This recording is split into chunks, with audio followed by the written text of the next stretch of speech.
In 1999, Morpheus offered Neo a choice between a red pill and a blue pill. In 2018, this country fractured between red and blue. In 2022, I'm here to tell you that if you really want the truth, more voters are neither red or blue. Yet, they have no representation, no choice, and no options. They have to choose between candidates chosen by the red people or the blue people. I'm David Esrati, and I'm running for Congress as an American, as in red, white, and blue. I'm a veteran, an activist, and a small businessman. I'm asking you to join me in reminding the professional politicians in Congress who their bosses are. I support ranked choice voting, campaign finance reform, and a verified voter information system, all so we can stop having the best politicians money can buy. It's time to elect a veteran who will work for you, no matter what color they want to label you. Please go to electesrati.com and learn more. I'm David Esrati, and I approve this message.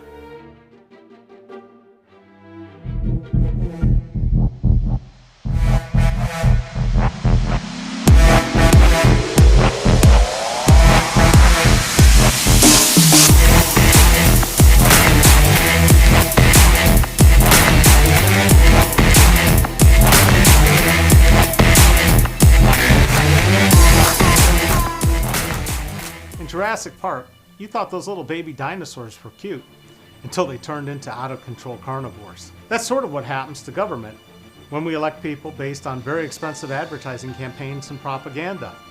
I'm David Esrati. I'm a veteran and a small businessman running for Congress. You don't want professional ad people and pollsters to sway your vote.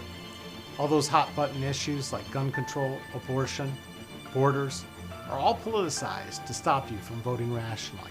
And thinking rationally seems to be in short supply these days. Most Americans have been voting against their own best self-interest for a long time because we've allowed money to buy our leaders. 1 million Americans died in the last 2 years because our leaders couldn't lead. It wasn't that hard. Mask, distance, test, and then vaccinate. In an instant, we had billions to spend on healthcare for COVID, when for years we've been told we can't provide healthcare for everyone equally in this country. That's an unintended consequence of the pandemic. If you think about it, our government can pretty much do whatever it wants, or what the people who buy our politicians tell our leaders to do. We also had a ton of money to prop up businesses. The next thing you know, it turns out that a living wage was not only possible, but necessary. As a small businessman who won't sell you out to corporate interests and lobbyists, I can tell you that it's time to fully understand the consequences of companies like Amazon, Facebook, and Google and their effect on small business, and to remind you that small business is the #1 creator of jobs in this country. So this next election, don't trust this ad or any other political ad. Do your homework and think before you vote. It's time to put this ad man in Congress because I know that the best advertising is based on the truth, not the size of the budget or payola. Or you can just vote based on who has the money to buy their way into Congress and live with the consequences. I'm David Esrati, and I approve this message.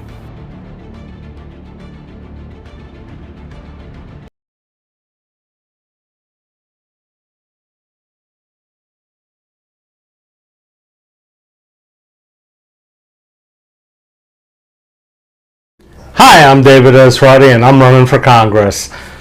New hat. We'll have those available on the website here soon, but if you really want one, you can run on down here and give us some money, and you can be wearing one too. So, this is, I think, the 80th live stream we've done, and one of the questions from the audience sparked a response from me. I think we were talking about stock trading by members of Congress, but I also mentioned that how the hell did Joe Biden end up with all these homes and worth millions if he's been a public official his entire life? I mean, yeah, you do okay, and you don't have any expenses while you're president or vice president because everything's taken care of, but it's still, he's a long way from you or I. And then the Hunter thing, Hunter shouldn't have been making $50,000 a month doing anything. And so they've ousted me for that. But some of them did agree with my comment that everybody over age 70 in political office or in the judicial system should be forced for mandatory retirement. In Ohio, state judges must retire by age 70. Yet on the federal bench, we've got the geriatric set here locally, and they're never going anywhere. This has got to stop. It's crazy. We have countries in other parts of the world that are electing people that still actually go out to clubs, like in New Zealand, or I think, is it Finland or Sweden? Anyway, we have the geriatric set. I'm taking this hat off because I'm inside, but it'll make an appearance later.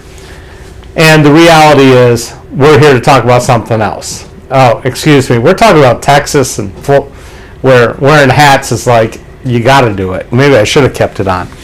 But old Greg Abbott's newest plan to solve the problem with illegal immigration is to pop these people on buses or into planes, same thing with DeSantis, and ship them elsewhere to try to, ruin their day by having, 100 or 200 immigrants show up in places like, I don't know, Cape Cod, or Washington, D.C., or could be Springfield, Ohio, could be Dayton, Ohio. And they think, oh, this is how we'll show the rest of the country. We'll just human traffic people, human beings, send them places and dump them. That's mighty fine of you, Mr. Abbott and Mr. DeSantis. You both qualify as POSs. And I don't mean point of sale. People come to this country hoping for the American dream. Why do they come here? Because, hey, they've watched it in Hollywood and TV and everything else where you can come here, step off the boat, and work your way up to be almost anything. Hell, we'll even let a grifter become the president. So, that's why we are the beacon on the hill. The possibilities are endless in this country. And like it or not, that's how my parents came here. Okay? Neither of my parents were born in this country. I am a first-generation American. Now, did they come over legally? Yes. My father had to have some things finagled for him to come over legally. So technically, he might not have been fully legal. But let's talk about population growth, shrinkage, and everything else.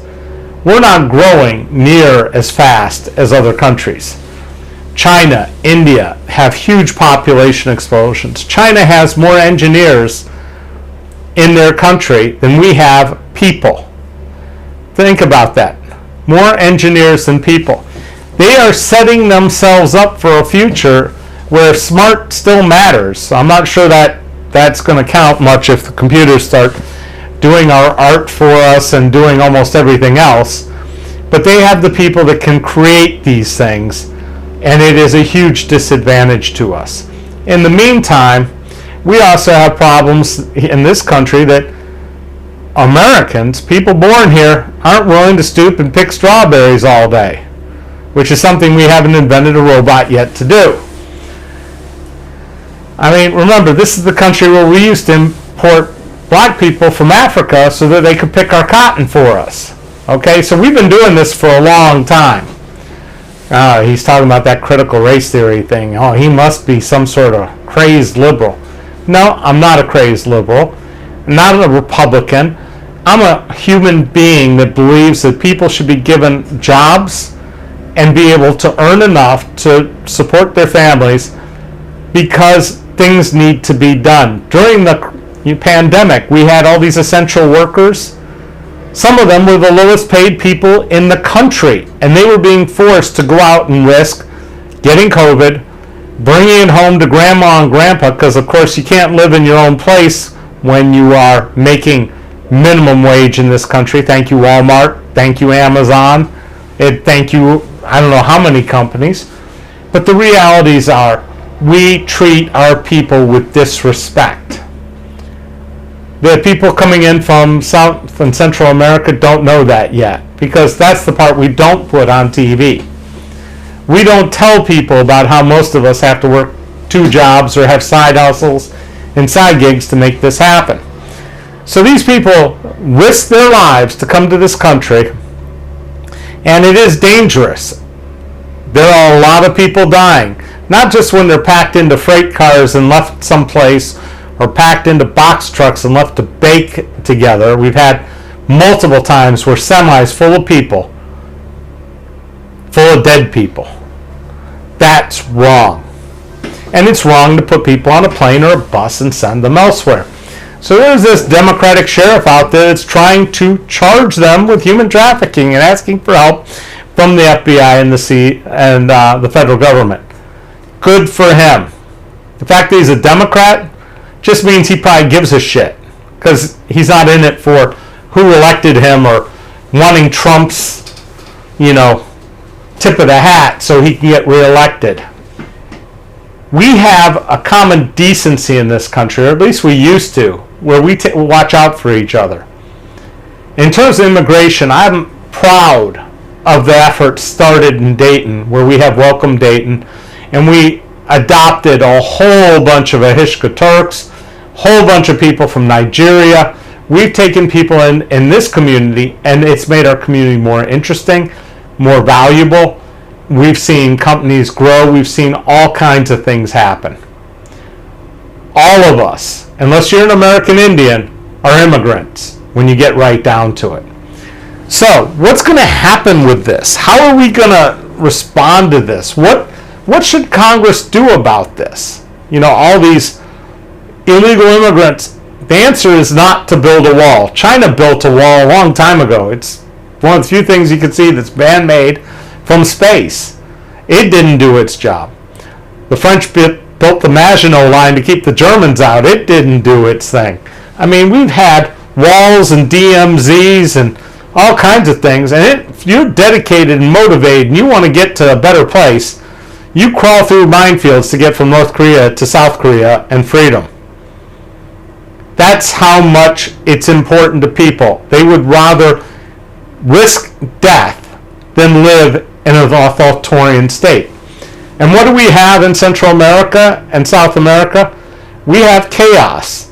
A lot of it brought upon by our bad policies and us propping up dictators when we shouldn't have been involved. When I was in the service, Nicaragua was the big thing, and El Salvador, where we were going out and supporting the wrong folks. And some of our guys were getting shot and everything else, but that was all hush-hush. You might remember some of the things with Oliver North trading, I can't even remember how that whole thing worked, but basically he was trading weapons for support for the Sandinistas or something. Just horrible shit. And the reality is those countries are half-plagued by drug lords who are shipping products to guess where? The United States. Because we have horrible drug policy, and we have a lot of people who become addicts, and we have a lot of money to buy drugs, apparently, and make money in drugs. So that's where they do things. Now, if we solved some of our addiction problems by having true health care, and we worked on legalizing some of the drugs that people are getting hooked on and making it so that it's affordable and they can get pure stuff and stop dying because somebody cut it with fentanyl, we might go a long way to stopping that drug trade. Instead, what we've done is set up a whole other system of corruption and handing out licenses to sell medical marijuana at inflated prices so they can tax the hell out of it and hurt people even more who are counting on it for medical help. I know that was just a mouthful, but it sounded good as it was coming through my head. Anyway, so what are we going to do? What are we going to do about Greg Abbott and his misbehavior? Do we send troops to the border? Do you think that's really what we need to do to stop the flow of illegal immigrants across into this country? Or do we need to set up systems to take those people and move to integrate them into America and make them legal residents? Because right now our immigration system is backed up. The courts are backed up years. So we're putting these people into basically the same kind of camps we put the Japanese into during World War II illegally. We're putting them into internment camps. And we're paying to take care of them and to support them while we sort out whether they deserve what is considered a reason to be admitted to the United States. Do they qualify for, and I'm missing a word right now and I feel bad about it, but do they qualify as that they were being harassed or treated poorly in their old country so they can come here? Or why don't we just realize that we can create jobs here for them? We can create jobs for Americans here if we stop spending more than every other country in the world on weapon systems to go out and blow people up. We could have high-speed rail for a lot less if we had a whole bunch of, let's say, Central Americans building rail lines. That's how we built the rail lines the first time we brought the Chinese over. This is not something we haven't done before, people. When you seek sanctuary in the United States, okay, do it. Go to work. Help us build the next version of America with high-speed rail, with solar power, with wind power, with hydropower. Help us repave our roads, take the lead pipes out of our streets, because these people will do the jobs. They'll take care of your grandma and your grandpa in their homes. Give them these jobs. Pay them. Have them learn English. Have them become productive members of society and get on with it. Because I would rather have somebody that worked really hard to get here than just somebody who was just born with a silver spoon in their mouth called an American passport and granted instant access to all these freedoms and rights without ever having done anything for it, which is why I'm a big supporter of mandatory government service for at least 18 months upon graduation from high school. You want to be an American? You work at it. You go in the military, you go into a civilian conservation corps, you go into a Peace Corps type thing, you go into something to show that you are worthy of citizenship in this country. You give back. You work at a mediocre amount of money in order to get free college for at least 2 years from a community college. And it shouldn't feel painful. It should be a great experience to go places, to learn things, to work, and make a difference in our country. Because we got a lot of geriatrics. You know, all those politicians, they're getting old. They're going to need somebody at home to wipe their butts and clean their house and help them shop and help them cook their food. So put these kids to work. Give them the experience of helping their neighbors out. I don't care what it is, and I don't care what it costs, because we seem to have money to send weapons to Ukraine at the drop of a hat, and we never have money to make sure that your insulin doesn't cost $1,000 a month, at least in Mike Turner's version of Congress. We can do better, okay? We can fix this country. And we can take those immigrants and we can turn them into proud Americans and give a big old to the people in South America that make their lives miserable. This is a huge country. There are entire swaths of West Dayton that would love to have people to move in and fix those homes up or build new ones. Give them the opportunity to do that. Dayton once had 250,000 residents in the city limits. That's 100,000 extra people we could fit in here. We had schools at one time that were built for 65,000 students, and now we've got 12. Explain that. And tell me with a straight face, we don't have room for immigrants here.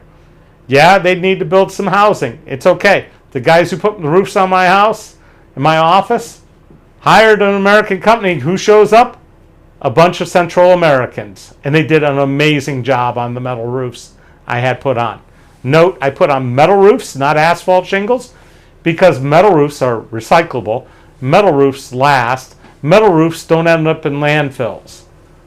And we could fix a lot of things if we started thinking like that long term instead of short term. I haven't seen any questions. I saw one that was a message retracted. I've never seen that before, but hello, Jennifer. Glad you're watching. I don't know who else is watching. I'd love to hear. It was really nice seeing, I think we had 8 viewers on YouTube yesterday, and I don't know how many more on Facebook. We had a couple on Facebook. But the idea is to build community here. I know I'm getting a lot of views after the show, after I do this, so 20 or 30 people or 40 people are watching these later or listening to them, because they really work as podcasts. You don't need to see me to understand what I'm saying. This works as an audio podcast. And I do have news. We'll have a guest definitely on Friday here. I'm working on another one that'll be interesting that I'm going to talk about, and that is the freedom to die. Okay, end of life choices, whether Dr. Jack should be legalized. For any of you who've gone through having parents with dementia or a loved one with dementia or had terminal illnesses or had debilitating illnesses, and you look at their quality of life and you wish there was a way to end it, we're going to talk about that in a future one of these, and I think it'll be really interesting. Dear friend of mine went through a horrible situation with her husband, and at the same time I was going through the same with my mother. And we're going to talk about end-of-life options in this country and whether it should be legal to have assisted suicide, to end your own life, to opt out. We have way too many suicides in this country, and this could be one way to solve that problem. All right, so a couple other updates real quick. Yes, we still need money because we don't have 19 billionaires from out of state funding us like Mike Turner. So if you like what you hear, if you want to see a change, go over to electesrati.com/donate. Donate any amount over $3 because below that it doesn't really pay for the transaction costs and everything. But $3 and up, and make a donation. If you donate $100, you can get a T-shirt. You can get a hat. You can get entered in a drawing to win a signed Shepard Fairey poster. If you don't know who Shepard Fairey is, he's the guy who did the Hope and Change posters that were so famous with Obama. And he's been doing a lot of other things too, but these are politically oriented posters, and they will be framed for free by Custom Frame Services. So you get a framed, signed Shepard Fairey print, only guaranteed to go up in value as a reward for possibly donating. You can also buy one for ridiculous amounts of money to say you support the campaign, and to me that would be awesome. Shepard was nice enough to donate them. We also have a new app. It's called Reach. We are setting it up today to work the way we want it to work, and tomorrow we should be rolling it out, and we'll have a little demo soon on how you can use it to counteract the $1 million that Mike Turner has raised, because politics, it should be an election, not an auction, just like the shirt says. And this is turning into one of my more popular shirts until the new one, which comes out Friday. It says defund politicians, which I'm sure is going to be a bestseller. So I think that's all I've got for you today. I really appreciate the people that have stuck in and watched. I haven't seen any comments on Facebook, and I don't see any comments on YouTube. And I got work to do. So electesrati.com for more information. Tell your friends, tell your family. Let's get this thing going. Let's make Mike Turner at least nervous. I've called a couple times to ask for a debate. Nobody calls me back. No different than if you want to talk to him about any issue you have, because Mike Turner doesn't communicate with voters. He doesn't have town halls, and here I am. And Tam says she really likes her shirt, Elections Not Auctions. You could own one of these too. Just make a donation and we'll get one out to you. All right. Thank you all for watching, and we will see you tomorrow. Oh, Eric Price says thank you on Facebook. Oh, wait a second. Eric Price, candidate for Ohio 70 in Greene County, says thank you. Eric Price is who, if you live in Greene County, you need to look him up, because the person he's running against is not anywhere near as qualified as Mr. Price. Mr. Lampton's a very nice guy, but he is not a veteran of the United States Air Force. He is not the guy you need working for you if you care about responsible gun ownership, if you want somebody that's going to talk about making sure that your options for health care are viable. Eric Price is a good guy. We had him on the show last week, and apparently some people watched it. So thanks, Eric Price. Go to Eric Price for All, FOR.com, to read more about his campaign. And he will be rolling out the Reach app as well, so you can campaign for him as well. and I've offered it to the other candidates like Addison Caruso, Meg Overman, who's running as a write-in, and to LaRonda Lucky, and even the unchallenged Willis Blackshear Jr., but I haven't really reached out to him yet, but I can. So they can all use this app as well to get their friends to build a network effect and make sure we get out the vote and win a straight D ticket and put Tim Ryan into the Senate so that Joe Manchin can stop screwing things up and being the effective kingpin of the Senate. That would be a great thing to have a true Senate majority. So I want you to get on that app. You can go log in if you go to Esrati.com/act. You can go there, you can register, you can start looking at it, but we don't have the instructions on how to optimize it for you yet. We will have that hopefully tomorrow. Thank you so much. We'll see you tomorrow. Take care.